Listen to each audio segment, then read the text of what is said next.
Hi guys, welcome back to another video. I know I sound a little bit sick. I don't know how I just got sick again.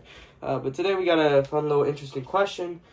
Is water wet? Now, I know the whiteboard looks pretty terrible right now since I've been using it before for math. Is water wet? Right, you might have come across this question at some point in your lives. Maybe your friends brought it up. And let's say an Instagram group chat. It's like, hey, is water wet? And this sparks up a bunch of debate, especially with, I'm pretty sure, chemists, because a lot of people some people say yes, water is wet, and some people say no, water is not wet, right? And they offer different solutions, maybe a definition from a chem book, or, a physics book, or whatever, biology, whatever you want to use. But those are pretty good as well, right? I mean, using definitions and, logos or logic or evidence to, persuade the audience or ultimately, use it to support your position is good, right? But today we're going to be looking at a specific response that I really want to take away from this video. So, is water wet? So, for the sake of this video, we're going to be using Kahedin. So, cardinal cogitin or Kahedin, I pronounce his name as Kahedin. But basically, there are three types of naming. Namely, we have equivocal naming, which let me just really quickly put that right here. Equivocally. So equivocally, I'll just put equivocal naming. Oh, my nose is so bad. So we have equivocal naming, analogical naming,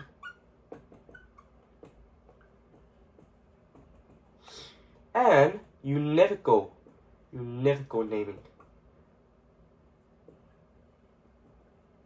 Okay, so to really quickly explain this, equivocal naming is when you have one name, but it's used in two completely different senses.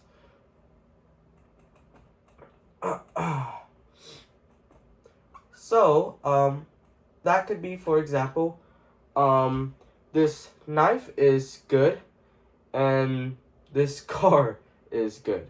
Obviously, good is not used in the same way, so they're equivocating. Like, we're equivocating on the word good because we're saying it means two different things. Right? So, for example, if I say, oh, dang, that KFC is good, maybe it's because, it tasted good to my taste buds. And if the car is good, maybe it's because it works, right? Something like that.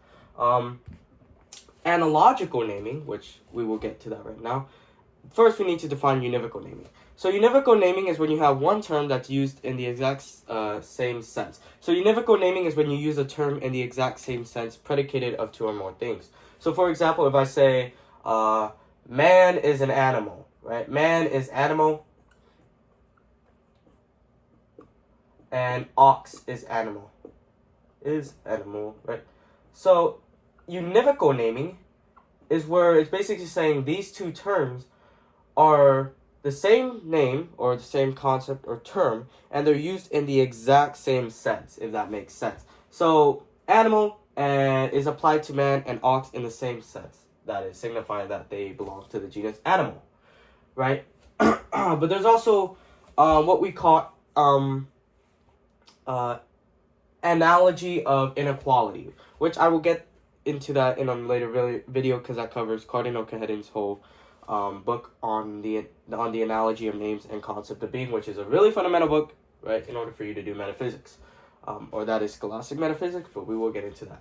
Okay, so this is basically what you need to know. So equivocal naming is when you use one name in two different senses. Univocal naming is when you use one name applied to, some subjects, but in the same sense, like I call man is an animal and ox an animal, right? And that's using the exact same. Analogical naming is the mean. That is, it's the middle between equivocal and univocal. So what the heck am I even talking about, right? So let me just erase this. Hopefully you guys got this all down. Oh my goodness, that is so bad.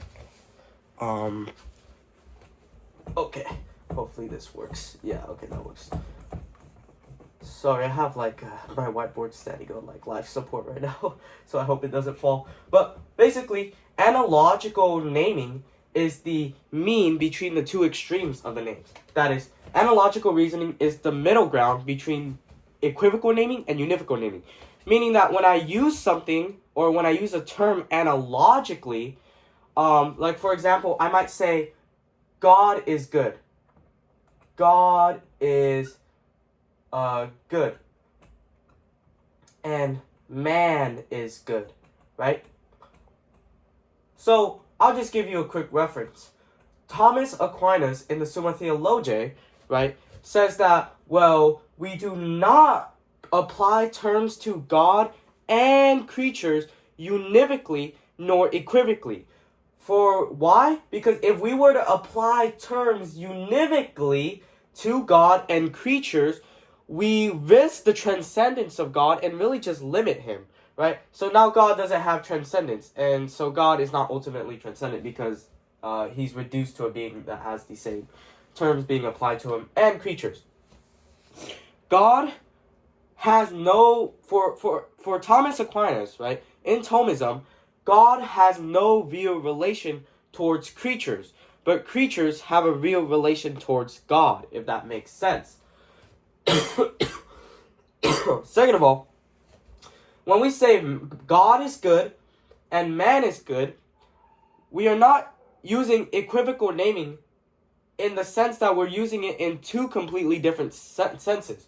So why is that the case? Well, Thomas Aquinas says, well, that's because if these terms were to be applied just purely equivocally, or terms that are applied to God and creatures are applied equivocally, then it follows that we can never predicate anything about God or know anything about God. We cannot talk about God. We cannot even describe him.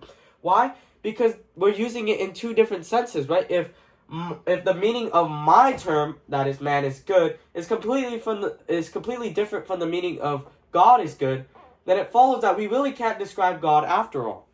Thus, Aquinas says we do not apply names to God's, to God and creatures univocally nor purely equivocally, but analogically. So, what does that mean? It means when I say God is good and man is good, that they're not good in the exact same sense, but they're also just not, that term good also just doesn't differ purely. It's somehow related, right? So, for example, man is good because man participates in God's goodness. So, man is not intrinsically, essentially good, but rather man is good because he participates in God's goodness, right? And so, if that makes sense, that's what analogical naming is. It's the middle ground between equivocal and univocal naming.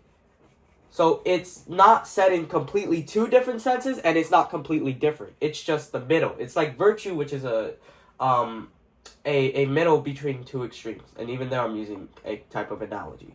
Okay. What I wanted to get to is water wet, right? The big question: is water wet, right? A lot of people say yes. Some people say no. Right? And what is cardinal? How would Cardinal Cajetan or Thomas Aquinas respond? So I will introduce you into what we call the analogy of attribution, and you could find this in Cajetan's Analogy of Names and Concept of Being, his book, Analogy of Attribution. So, you, basically, the analogy of attribution occurs when, two things have the same, or two things share the same, name. They share the same name.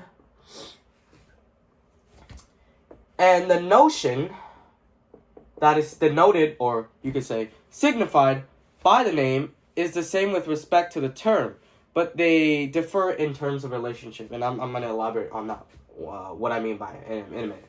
And the notion denoted, you just say denoted, by the name is the same with respect to the term, with respect, my shoulder hurts actually, with respect to the name, to the term or name, but differ in relationship.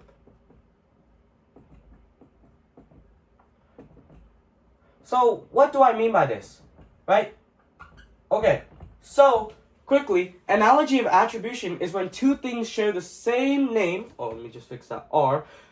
But the notion denoted by the name, it's going to be the same with respect to the term to the thing signified by that term, but it's going to differ in relation or relationship. So I could give you a quick example, right? Take the name healthy.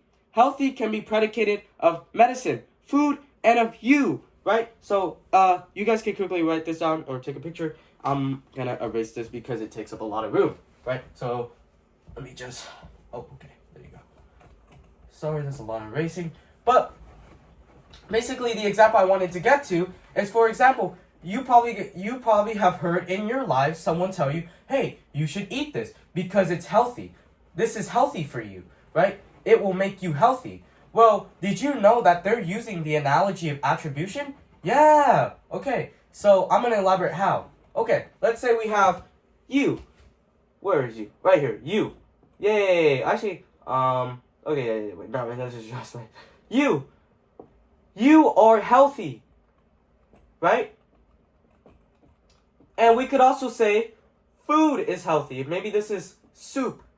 If I remember in Spanish, sopas, right? Healthy. Okay, so food can be said to be healthy. Medicine, maybe like a pill, healthy, right? Medicine can be said to be healthy. Urine as well. But here's the thing. All the concepts here of like healthy, right, relates back to a single idea. And that single idea is health. So the single concept here is health, right?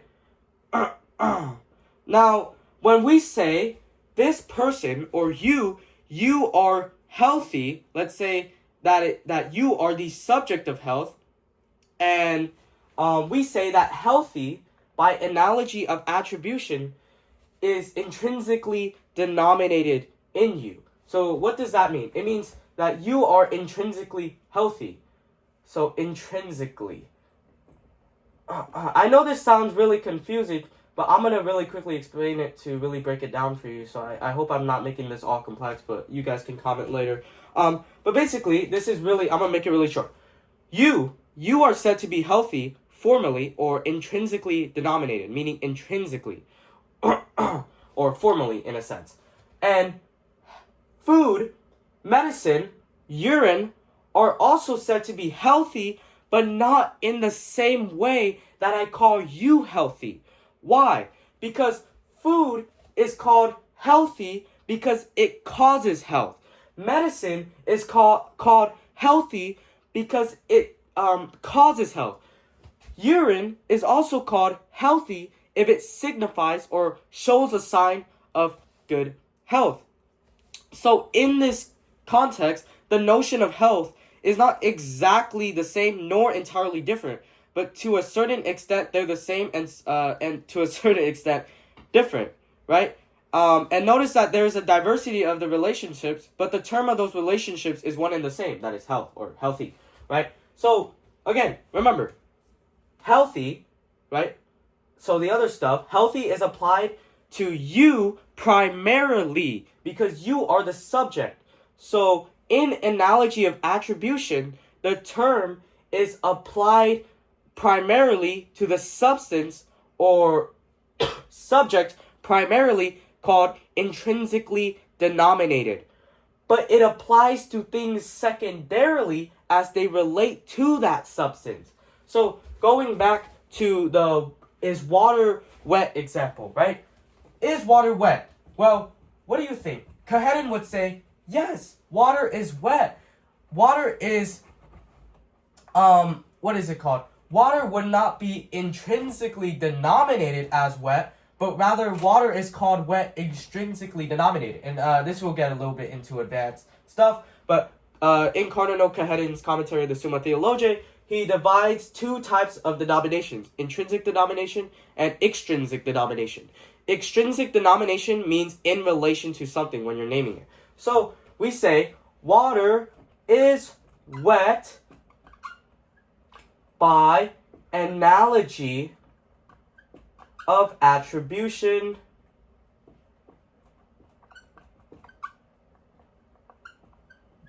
via extrinsically denominated, meaning it is wet intrinsically denominated. Oh my goodness, I'm already so big. Extrinsically denominated as it causes wetness, right? Just like food can be called healthy, not because food is itself intrinsically denominated as being healthy, but rather it's called healthy because it causes health. It's extrinsic. Extrinsic means outside, right? And extrinsically denominated meaning that it has its name in relation to something. So food is called healthy because it causes health. Medicine is called healthy because it also causes health. Urine is called healthy because it shows signs of healthiness. And likewise, water can be called wet because it causes wetness. And this is what we mean by water is wet by analogy of attribution via extrinsically denominated as it causes wetness. And that's basically the end of this video. If you have any questions for me in the comments, please ask, whether it be on the different types of analogy. I've been reading Kahenin's book on the analogy of names and concept of being. I really like it so far. I recommend it. Definitely a great book to read. But then again, this topic is a really fun topic to discuss with your friends. So maybe, hit them up, say, hey, is water wet? And it doesn't even have to be about this. You guys can provide your own reason, semantic reasons, maybe use some scientific evidence there and then. Remember, philosophy is up for wonder, and just never stop questioning things, my friend. All right, see you.